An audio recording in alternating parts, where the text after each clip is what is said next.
Assalamualaikum warahmatullahi wabarakatuh. Salam sejahtera untuk kita semua. Perkenalkan, saya Tri Anissa Ramadhani dengan NIM 2001655 dari kelas 2E Prodi PGSD. Nah, untuk sobat kependidikan pasti sudah tidak asing ya dengan kurikulum. Kurikulum berkembang sesuai dengan perubahan zaman. Nah, dalam proses perkembangannya terdapat beberapa landasan yang dijadikan tolak ukur maupun pijakan dalam mengembangkan kurikulum.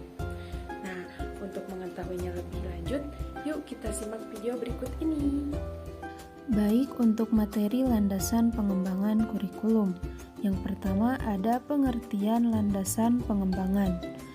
Pengertian landasan menurut KBBI dapat diartikan sebagai alas atau tumpuan. Sedangkan pengertian pengembangan menurut Kurniawati pada tahun 2017 menyatakan bahwa pengembangan merupakan suatu usaha untuk meningkatkan kemampuan dalam teknik, teoritis, konseptual, serta moral yang sesuai dengan kebutuhan melalui pendidikan dan pelatihan di dalam satuan pendidikan. Selanjutnya ada hakikat kurikulum.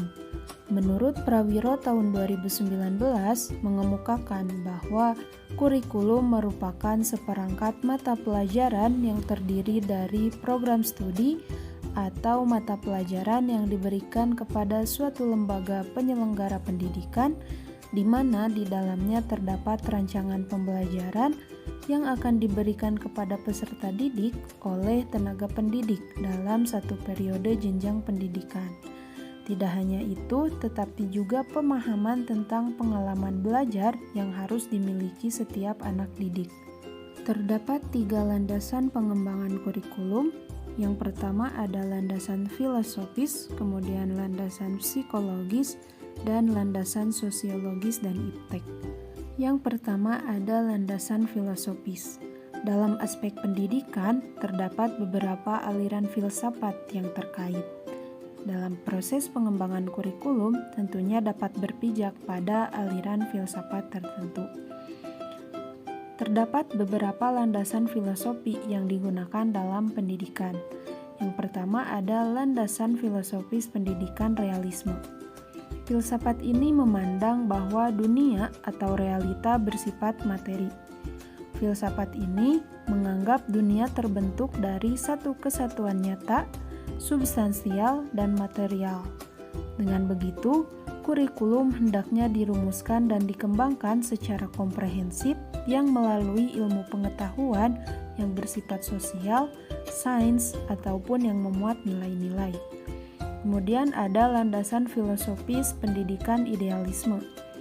Filsafat ini kebalikan dari filsafat realisme. Filsafat idealisme menganggap bahwa kenyataan atau realita pada hakikatnya bersifat fisik, mental, dan tidak bersifat material. Oleh karena itu, isi kurikulum yang dirancang harus bisa mengembangkan kemampuan berpikir manusia, menyiapkan manusia melalui keterampilan bekerja yang dilakukan dalam melalui program dalam proses pendidikan secara praktis. Yang ketiga ada landasan pendidikan pragmatisme. Filsafat ini menganggap bahwa kenyataan tidaklah mungkin serta tidak perlu. Kenyataan sebenarnya adalah kenyataan fisik, plural, dan berubah. Jadi, pada landasan pragmatis ini, kurikulum dikembangkan harus memuat berdasarkan pengalaman yang telah teruji dan sesuai dengan kebutuhan minat dan bakat siswa. Kemudian yang keempat ada landasan filosofis pendidikan nasional. Nah, sudah dijelaskan dalam Undang-Undang Nomor 20 Tahun 2003 tentang sistem pendidikan nasional yang berlandaskan pada Pancasila dan Undang-Undang Dasar 1945. Dalam hal ini, pendidikan harus menciptakan siswa yang berpancasila. Untuk landasan yang kedua yaitu landasan psikologis. Pada dasarnya, pendidikan saling berkaitan dengan proses psikologis, karena pendidikan itu sendiri berkaitan dengan perilaku manusia. Landasan psikologis ini terbagi menjadi dua. Yang pertama ada perkembangan peserta didik dan kurikulum. Rousseau, seorang ahli pendidikan bangsa Prancis, menganggap bahwa anak merupakan dewasa dalam bentuk kecil. Jika melihat dari sudut pandang Rousseau ini, bahwa campur tangan pendidikan tidak terlalu mempengaruhi anak. Namun, pandangan Havighurst dengan teorinya tugas perkembangan atau development task, tugas perkembangan di sini adalah secara nyata harus dipenuhi oleh setiap anak sesuai tingkat perkembangan sesuai dengan lingkungannya. Kemudian yang kedua ada psikologi belajar dan kurikulum. Sebenarnya psikologi belajar dan kurikulum ini dapat dikelompokkan ke dalam beberapa kelompok. Ada belajar berdasarkan keseluruhan, belajar sebagai pemahaman, belajar sebagai proses perkembangan, dan belajar merupakan proses yang berkelanjutan. Yang ketiga ada landasan sosiologis dan iptek. Pendidikan terjadi karena adanya interaksi yang menyebabkan manusia dapat bersosialisasi dengan manusia lainnya. Dengan begitu, pendidikan merupakan proses budaya. Perkembangan zaman yang makin pesat, kurikulum dapat dikembangkan atas dasar ilmu pengetahuan dan teknologi yang berkembang pula. Oleh karena itu, agar kurikulum bertahan dan tidak tertinggal oleh zaman, maka pengembangannya juga harus berdasarkan iptek yang kuat.